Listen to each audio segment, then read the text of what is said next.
Imagine living in a world where a single woman has multiple husbands. It might sound like a scene from a fantasy novel, but in some parts of the world, this is a reality. In places like the Himalayan regions of Tibet, Nepal, and parts of India, women marry multiple men, often brothers, as part of an ancient tradition. But why does this happen? Is it about power? Desire? Control? Or is there a deeper, more surprising reason? The truth is far more complex than you might think. And by the end of this video, you'll understand not just why this practice exists, but also how it challenges everything we think we know about relationships, love, and survival. Stay with me, because what you're about to learn will change your perspective on marriage forever. What is polyandry? The basics behind this rare tradition. In most cultures, marriage is based on monogamy, one man, one woman. Some societies allow polygyny, where a man has multiple wives. But polyandry, where a woman has multiple husbands, is one of the rarest marital structures in human history.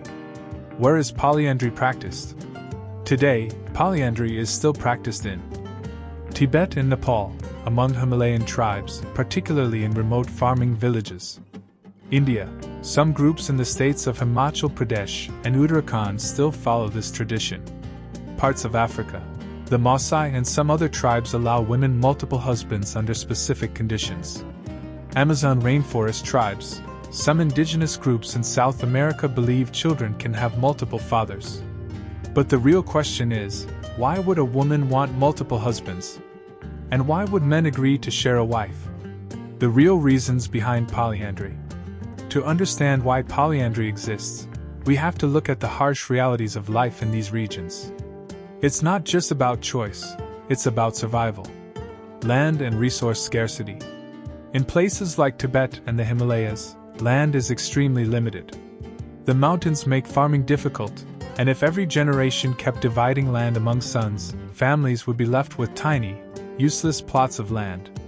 So instead of splitting the inheritance, multiple brothers marry the same woman. This keeps the family land intact and ensures economic stability. Without polyandry, these families wouldn't survive.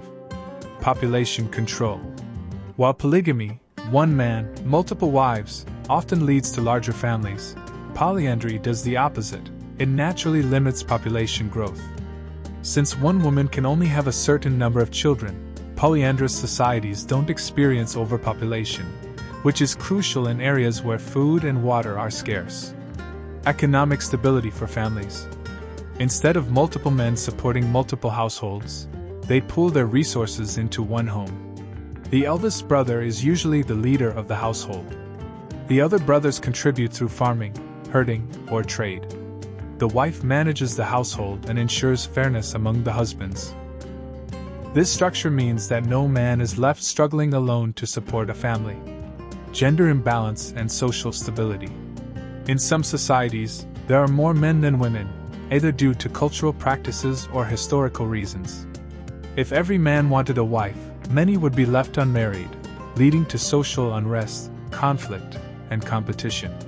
Polyandry prevents these issues by ensuring that all men within a family have a partner. How polyandry actually works in daily life. Many people wonder, how does a household with multiple husbands function? Here's how. Family roles and responsibilities. The eldest husband is usually the decision maker. The other husbands work together to provide for the household. The wife manages the home and ensures harmony. Since polyandry is often fraternal, meaning the husbands are brothers, it helps avoid jealousy and rivalry because they share a natural bond. Sexual arrangements. One of the most common questions is, how do romantic and sexual relationships work? In most polyandrous societies, brothers take turns spending time with the wife. There is often a rotational system where each husband has specific nights. Paternity is usually not a concern.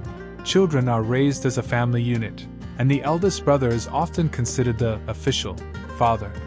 Jealousy does exist, but strong cultural traditions help reinforce fairness and cooperation. Raising children.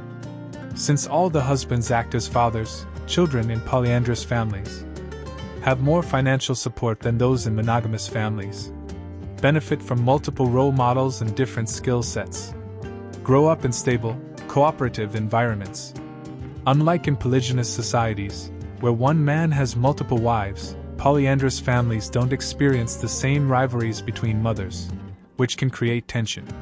But despite these advantages, polyandry faces serious challenges today. Why polyandry is disappearing? Although polyandry has existed for centuries, modernization is threatening its survival. Changing laws and social norms.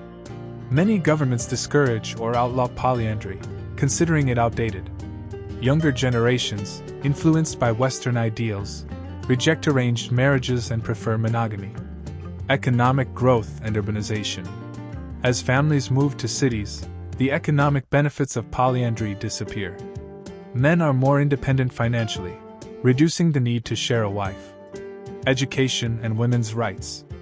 More women today have career opportunities, so they don't need multiple husbands for security. Women are choosing monogamy or singlehood instead of following tradition. Despite its decline, some communities actively fight to preserve polyandry, believing it is crucial for their cultural identity. But is it possible that polyandry could make a comeback in the future? The future of polyandry, could it become more common again? As society redefines relationships, some experts believe that polyandry could return in societies with high gender imbalances. In an era of open relationships and non-traditional marriages, people might reconsider polyandry. But for now, polyandry remains a rare and misunderstood practice. What do you think? Could polyandry be a solution in the modern world, or is it destined to disappear? We just explored one of the most unique and controversial marriage traditions in the world. Now, I want to hear from you. Would you ever consider polyandry? Do you think traditions like this should continue, or should societies move on? Drop your thoughts in the comments below. If you found this video fascinating, don't forget to like this video to support the channel. Subscribe and hit the bell icon so you never miss deep dive stories like this. Share this video to spark an interesting discussion. Thanks for watching, and I'll see you in the next one.